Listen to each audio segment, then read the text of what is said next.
তোমরা যারা 2025-এর এইচএসসি পরীক্ষার্থী রয়েছো, তোমাদের টেস্ট পরীক্ষা শুরু হচ্ছে। টেস্ট পরীক্ষার আগে একটা প্রশ্ন আমি প্রচুর পাচ্ছি যে ভাইয়া এই প্রশ্নটা হয়তো বা টেস্ট পরীক্ষার পরেও করবে, কিন্তু তখন আর লাভ হবে না, কারণ যা ঘটা তো ঘটেই যাবে পরীক্ষায়।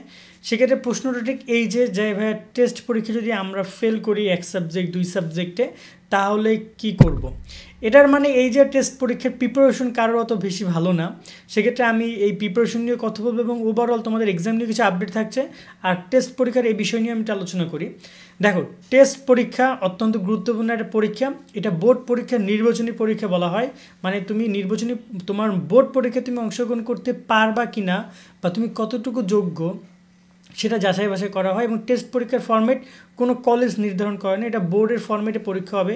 এইচএসসি 2025 ব্যাচের শিক্ষার্থীরা বাংলা ইংরেজি নিয়ে টেনশন করছো, তুমি কিনে ফেলো এই 3টা বই। Bangla A+, Bangla first paper second paper জন্য দারুণ একটা বই। ইংরেজি A+, ইংরেজি ফার্স্ট পেপার সেকেন্ড পেপার সব নিয়ম কানুন থেকে শুরু করে সব কিছু তুমি এখানে পেয়ে যাবা। ছোট্ট একটা বই, বাট গুরুত্বপূর্ণ অনেক। আর আইসিটি ম্যাজিক দারুণ একটা বই, সব চিত্র থেকে শুরু করে সব কিছু খুব সুন্দরভাবে তুমি পাবা।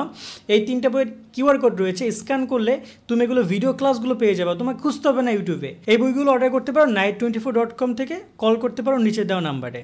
100 মার্কের এক্সাম একদম বোর্ডে সেম টু সেম প্রসেসে এক্সামগুলো তারা নিয়ে থাকে। এখন এই জায়গায় টেস্ট পরীক্ষায় যদি তুমি কোনো কারণে ফেল করো, সেক্ষেত্রে 2টা ব্যাপার রয়েছে। এক হচ্ছে তোমাকে মাফ করে দিবে, তুমি ফর্ম ফিল আপ করতে পারবা এবং বোর্ড পরীক্ষা অংশগ্রহণ করতে পারবা। আরেকটা হচ্ছে ফেল করলে তোমাকে টাটা বাই বাই, তুমি সামনের বছর আবার পরীক্ষা দিও, সেটা তারা বলবে। এখন কাদেরকে তারা বোর্ড পরীক্ষা অংশগ্রহণ করতে দেয় ফেল করার পরেও? প্রথমত আমি বলি, দেখো, টেস্ট পরীক্ষায় তুমি জিপিএ 5 পাও, লাভ নাই। তোমাকে টেস্ট পরীক্ষায় জিপিএ 5 পেয়ে কোনো লাভ নেই, তোমাকে পেতে হবে বোর্ড পরীক্ষায়। টেস্ট পরীক্ষায় তুমি তোমার মন উজাড় করে লেখো, হাত উজাড় করে লেখো, মাথা উজাড় করে লেখো, তাহলে ঠিক আছে যে তুমি তোমার প্রস্তুতিটা যাচাই বাছাই করে নিচ্ছ, ঠিক আছে। কিন্তু তার মানে এই নয় যে তুমি একদম জিপিএ 5 পাওয়ার জন্য তুমি তোমার বোর্ড পরীক্ষার ফোকাস নাই, এবার টেস্টে তুমি A+ পাচ্ছ, কোনো লাভ নাই। সো স্টুডেন্টের মাথায় এটা রাখতে হবে যে আমি টেস্ট পরীক্ষা আমি আমার নিজেকে যাচাই বাছাই করে নিব, কিন্তু আমার মূল ফোকাস থাকবে বোর্ড এক্সাম। আর টেস্ট পরীক্ষায় যাদের ফেল করা নিয়ে কনফিউশন, বলবো যে এই প্রশ্নটার জন্য উত্তর তুমি না শোনাই ভালো হবে।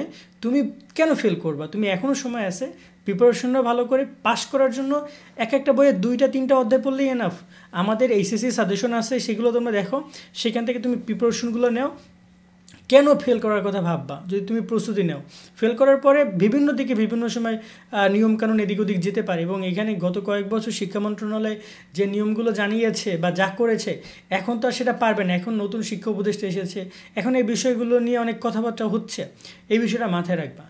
এবার আসি অ্যান্সারটা নিয়ে, যে টেস্ট পরীক্ষা ফেল করলে কী হবে। টেস্ট পরীক্ষা ফেল করলে মূলত শিক্ষা মন্ত্রণালয় বলেছে, যদি কেউ টেস্ট পরীক্ষায় ফেল করে, তবে তার অভিভাবক, পিতা মাতা বা অভিভাবক লিখিতভাবে কলেজকে জানাতে হবে এবং কলেজের কাছে অনুরোধ করতে হবে। এবং তোমার যদি প্রি টেস্ট পরীক্ষার রেজাল্ট ভালো থাকে, মানে সেখানে তুমি যদি ফেল না করে থাকো, ভালো থাকে, তবে তোমাকে ফর্ম ফিল আপ করতে দিবে। আর নয়তো ফর্ম ফিল আপ করতে দিবে না যদি অভিভাবক এবং প্রি টেস্টের রেজাল্ট ভালো না থাকে।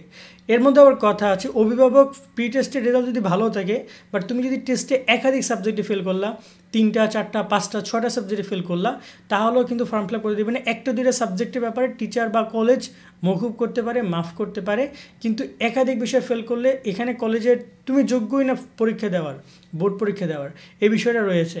আর তোমাদের পরীক্ষা নিয়ে আপডেট এই হচ্ছে যে তোমাদের পরীক্ষার যে টাইম টেবিলটা আমরা দেখতে পাচ্ছি, তোমাদের রুটিন নিয়ে যে কাজ করছে তারা, তাতে এইটুকু মনে হচ্ছে তোমাদের পরীক্ষাটা গত 3টা বছর এইচএসসি ব্যাচের শিক্ষার্থীরা সবচেয়ে বেশি ভোগান্তিতে হয়েছে, এবং তোমরাও সেই ভোগান্তিতে পড়বা।